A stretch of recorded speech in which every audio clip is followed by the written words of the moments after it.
Дүйнөнүн көпчүлүк өлкөлөрү ошо баарыңыздарга белгилүү болгондой ошо эмдөөдөн өтпөгөн жарандарга карата катаал бир чектөө чараларын киргизүү менен эмдөөнү ийгиликтүү өткөнүн баарыбызга белгилүү жана анын жакшы натыйжаларын да көрүп келдик. Бул өзгөчө бул Европа мамлекеттеринде жана коңшу мамлекеттерде.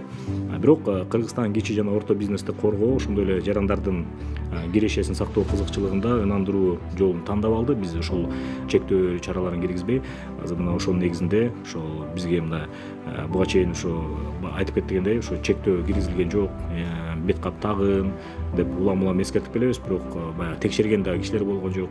Эмне үчүн дегенде биз ошол Кыргызстандын жарандарынын аң сезимине биз ишендик, ишенип келебиз. Анан буюрса ошол эрежелерди сактаганга ар бир кыргызстандык менин оюмча баягы жоопкер.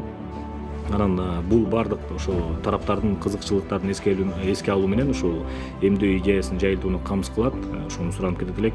Бирок азыркы кырдаал ошо бизнес өкүлдөрүнөн жана жалпы эле коомчулуктан бардык кыргызстандыктардын ден соолугу үчүн жоопкерчиликти күчөтүүнү талап кылууда. Мен жогоруда айткандай ошо эгерде күн сайын ошо жакындарыңыздарга, кесиптештериңиздерге, досторуңуздарга ошону эскертип айтып турсаңыздар дагы, ошо эмдөөдөн өтүш керек, бет кап тагыныш керек деп улам жанагы колдорду антисептик менен баягы обработка кылып турганга, бул ошол боюнча чакырыктарды айтып турсаңыздар өзүңүздөр бизге жардамчы болуңуздарды бир өтүнүп суранып кетет элек.